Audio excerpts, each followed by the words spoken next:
Sixers fans, welcome back. This one's for you, all right? I have been called a tough fan of the Philadelphia 76ers sometimes. I think maybe my expectations can be a little bit too high of what to expect from a team like that. But don't get me wrong, man. I'm loving what we've done the past month, right? It's been awesome. There's no denying that. There's no denying how great Morey has been and just how the Sixers organization has kind of made a 180, right? But I would like to talk about this video is basically just describing to you, to everyone who's watching, why I'm excited to be a Sixers fan again, why I'm excited for the upcoming season, and just things that I'm looking for and just looking forward to, basically. All right. And before we get into it, don't forget to like and subscribe to the video, to the channel, to the family, to the community. Drop your comments, and let me hear what you guys think, because this one is a response to comments I've gotten in the past videos. So let's get into it, all right?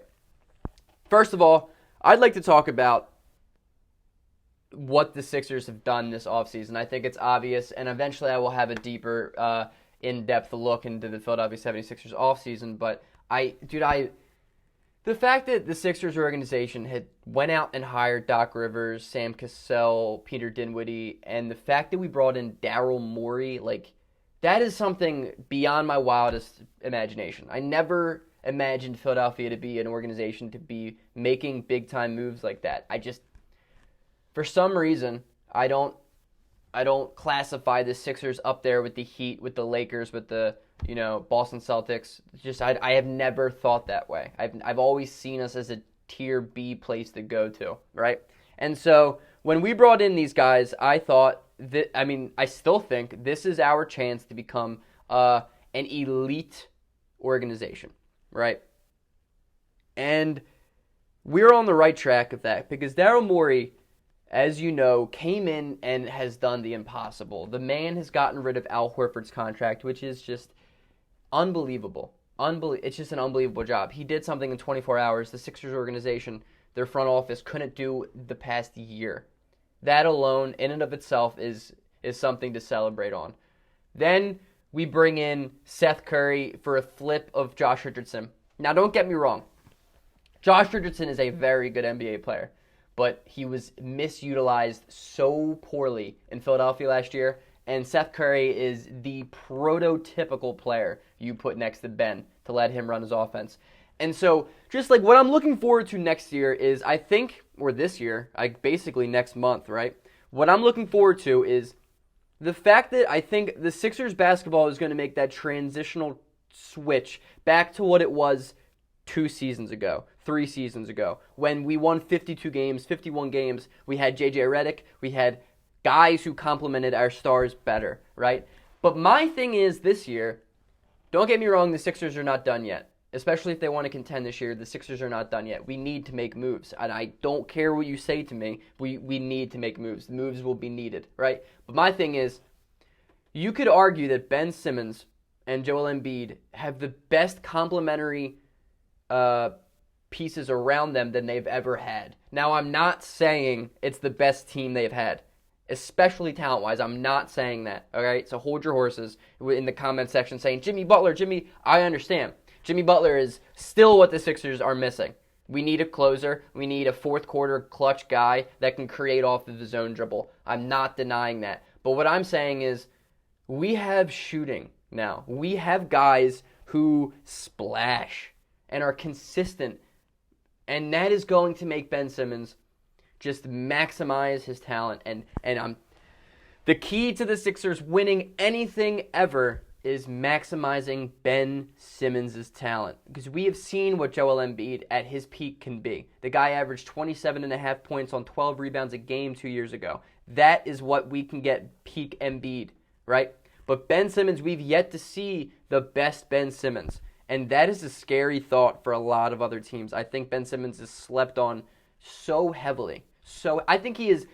Hear me out. I think Ben Simmons has an argument to be made to be the most underrated player in the NBA. Maybe of this generation.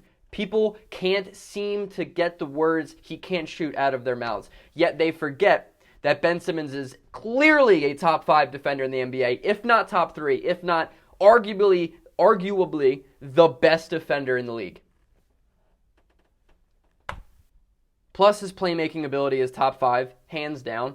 There's a reason why people compared him to guys like LeBron. Now, again, don't get me wrong, he's not LeBron James. LeBron James is obviously a better scorer than Ben Simmons. Ben Simmons clearly doesn't know how to shoot. I understand that. A part of me thinks he's right-handed and he's just overcompensating with the ugliest left-handed shot. Now, if you maximize Simmons, whether that means he's the point guard or he's the roller on the pick and roll,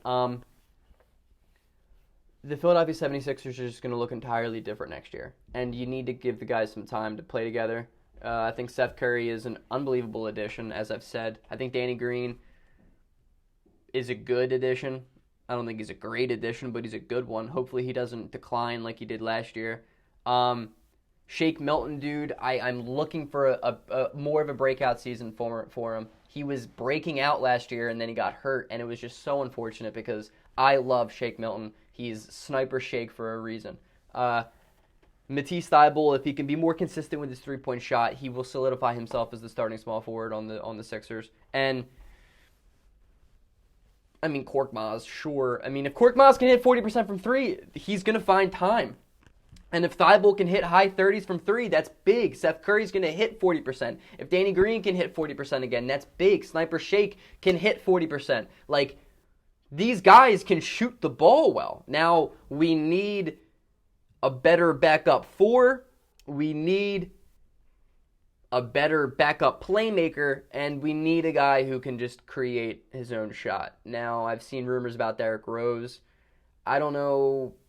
Knowing the Sixers' luck, that guy's probably going to get hurt on his way to the practice facility on day one. So I don't want to mess with that. I've never really been a fan of Derrick Rose, too. Sue me. All right, sue me. But I haven't. So I'm looking forward to the Sixers. I think the Sixers are going to be good. I don't think they're elite yet.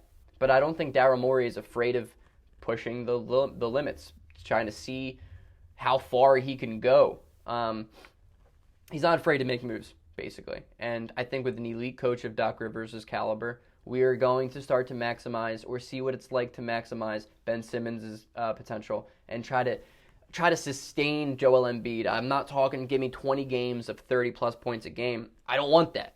I would rather take 72 games, however long the season is nowadays, 72 games of 25, right? You don't even have to play every game, just load management in the regular season, but you have to be ready by playoff time. You have to be in shape. Like, there is such a maturity problem with the Philadelphia 76ers. Now I'm going on rants of, like, the negative, and I don't even want to make this a negative video. But there is a maturity problem in Philadelphia. We need somebody like Jimmy Butler who got these guys to play the best level of basketball. Now, Ben Simmons and Embiid are getting older, and they need to start being accountable of their own actions. That's what the Sixers missed with Brett Brown, was accountability. Brett Brown doesn't understand the phrase accountability, the word accountability, because it's not a phrase, Greg. But Doc Rivers does. Doc Rivers is a good coach, and I think we are going to start to see what the Sixers are like, maximizing their star potential, and that is a scary thought, because at one point in time, not too long ago, the Sixers were the team that teams are going to be afraid of soon. They were the up-and-coming rising team. They went from like 24 wins to 52 or something. I think it was 28 to 52. There's a reason for that, okay? And when we get Ben to play high Ben level basketball, that's such a scary, scary sight for other teams to see. So I'm looking forward to it. I'm excited. Now, I think the season is just going to be more exciting. Even if we don't win a championship, I think this team is going to be a lot of fun to watch because it's the way Philadelphia basketball should have been played. Last year was such a terrible dynamic. There was no fit on anywhere. It was painful to watch games. I'm not the only one to say that. Every Philadelphia Sixers fan understands it was painful to watch last year. Now, this year, it's back to the way it should have been. There's going to be good shooting. There's going to be better spacing. There's going to be way better half-court sets. There's going to be much more transition because if anybody understands it, Doc Rivers understands Ben Simmons is at his best in transition, and so is the rest of the team. Seth Curry, dude, he is not just a shooter. He is not just a shooter. He can score off the dribble. He can create his own shot, and he has games where he can give you 30 off the bench and win a game like J.J. Redick would back in the day. That is such a vital acquisition that, dude, it is time for Philadelphia basketball to become exciting again. Make Sixers basketball exciting again. I'm all on board for it. I'm looking forward to what you guys think. Let me know in the comment section below. And don't forget to like and subscribe to the YouTube video. Go Sixers. Peace out. Until next time. I have a video uploading later today too, by the way. So enjoy that.